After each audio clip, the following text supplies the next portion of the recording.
Alright, what's poppin' people? I'm Eager Beaver, and today we're going to be checking out the top 5 worst maps in Treyarch Zombies. Everything from World at War II Black Ops 4 is on the table, and I'm ready and excited to share these with you. So let's get right into it. Ironically, starting our list off at number 5, we have the Map 5. It's a cool concept playing as JFK, Richard Nixon, Robert McNamara, and Fidel Castro in a compromised Pentagon, but there's really not a whole lot going on in this map. It's pretty bare bones with enough to keep you entertained through the setup, but there's not much more this map offers after that. It's an odd complaint, but I kind of have a problem with the pacing of this map. By round 2, I already feel behind, like I need to be more set up, and accessing everything you need to survive is pretty difficult. Even more so if you want to be ready for the Pentagon Thief for the first time. I feel like I have to strategize when I turn on power, when I can buy perks, what weapons I need to buy, which perks I need to buy, when I hit the box. I just constantly feel like I'm playing a game of catch up. On top of that, the Pentagon Thief is incredibly annoying the first time and is almost guaranteed to take your weapon if you're not ready for it, which, you probably aren't.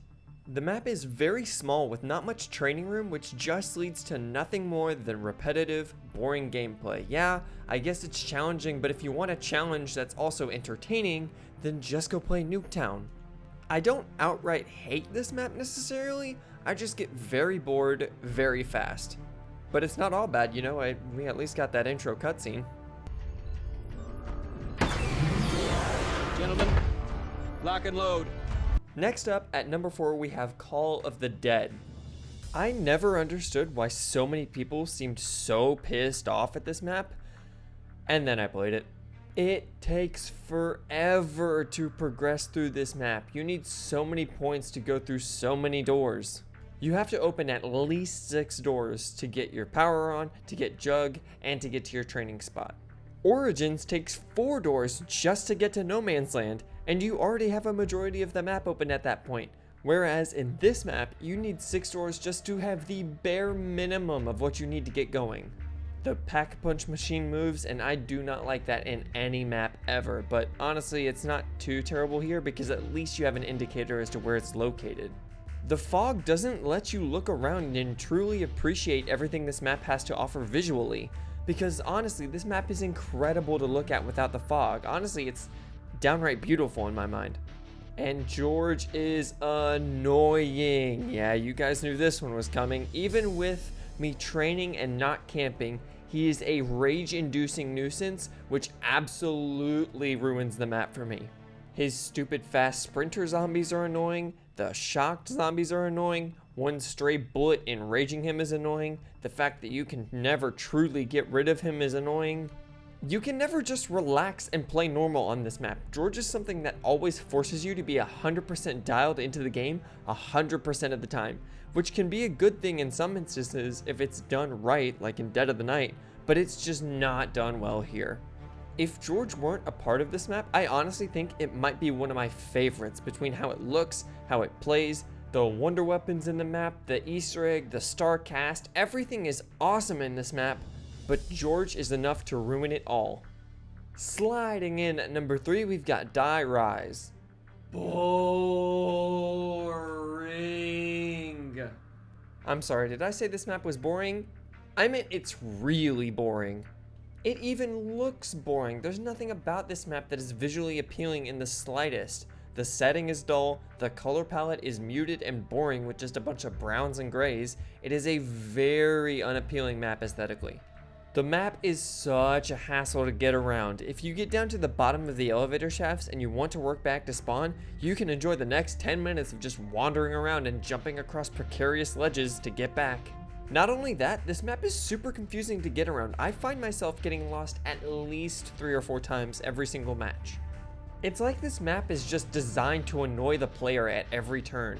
Jumping jacks are nothing more than a nuisance. Having to pick up every buildable part and add it individually is super irritating, and not only is the pack-a-punch in a random elevator shaft, every single perk is as well, which means you're never quite sure where the perks you need are going to be every single game.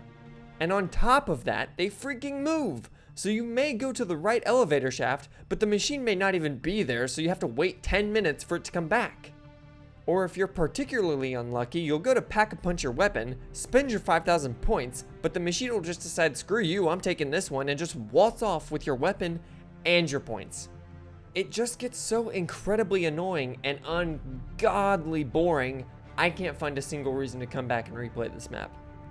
Next up at number 2, we have Voyage of Despair, and yeah, you guys knew this one would be on the list. This map is way too close quarters, it's too easy to get trapped, and there's only one really viable training spot over there on the deck by the artifact. Not only is it super close quarters, the map as a whole is also way too big. There's too much to do, too many parts to grab, too many things to build, too many doors to open. It's just overwhelming how much you need to do in order to set up for this map. It's also astounding how underwhelming the Kraken is, so not even the main wonder weapon is good. So in order to get to Pack-a-Punch and get everything going, get all those doors open, this map forces you to have to work all the way through the map just to get to the artifact, then backtrack all the way to spawn just to get Pack-a-Punch unlocked. Oh yeah, and did I mention, the Pack-a-Punch also moves, but at least this map tells you where it's located, but even then, sometimes you've got to hike all the way to the other side of the map just to get to it. And honestly, not even the special zombies on the map are good.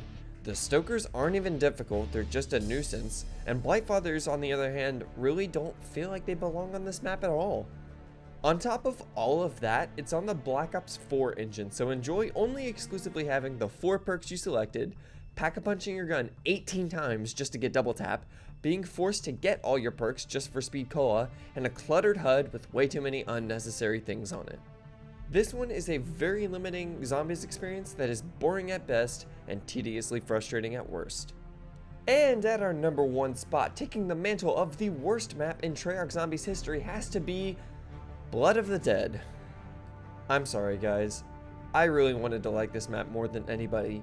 Mob is one of my favorite maps of all time, and the prospect of getting to play on an expanded version as Primus was incredibly exciting to me.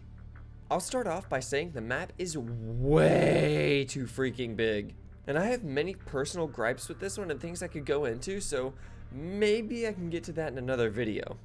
But this whole map feels like a chore list every time I have to play it. You gotta turn on the power, go through the catwalk, kill the warden, kill the hellhounds, turn on the other power on the docks, find the shield parts, build the shield, charge the shield, go to the rooftop, and turn on Pack-a-Punch. And that's just the setup if you want to play the game normally.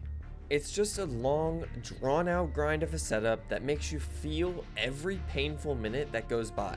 And this map also has what I would consider at this point to be the gameplay design kiss of death, moving Pack-a-Punch. Except it's somehow worse in this map than it is in any other, because Pack moves with no indication of where it is at any given point in time. So you may be over by the docks and needing to go Pack-a-Punch a weapon, go check the location, and guess what? Oh, wow, while you were gone, it seems it moved over to spawn, so have fun taking 20 minutes to go all the way back across to the other side of the map just to Pack-a-Punch your weapon. Have fun, kids. And if you want to do the Easter egg, that's a whole extra annoying, tedious chore list, which I am just not going to get into right now. Just nothing feels as rewarding to accomplish or as rewarding to get as it is on Mob. And with the introduction of specialist weapons in Black Ops 4, the Hell's Retriever is just absolutely useless. The Acid Gat is hot garbage and is overshadowed by the Magma Gat, which is honestly a dumpster fire in and of itself. Progressing through the map isn't as interesting or spooky because you already know most of it, and it doesn't even really go for the same tone. The bits that are new don't add much of anything, and the locations don't have the same impact and weight that they did on Mob. Except for the Warden's house and Richtofen's lab. Those parts were honestly pretty cool. Now, even though I hate this map more than any other, I will acknowledge there is some good in it and give it credit for some things. The impact this map had on the story was incredible. Nobody in their right mind can deny that the outro cutscene was jarring, emotional, and downright painful to witness. But the gameplay elements and design choices are the absolute worst in my mind, more so than any other Treyarch developed map, which is why this takes the title of the worst zombies map of all time. Thank you guys so much for watching the video. I'm so sorry it took so long to come out. I've had a lot going on in my life and I had to take a step back to figure a couple things out, take some time. But I'm back, ready to go and make more and more of these videos for you guys. So if you're excited about that, if you're looking forward to that, be sure to let me know by leaving a like, dropping a comment, and subscribing to the channel. Thank you so much, and everyone remember to have fun, don't get lost, and I'll catch you next time.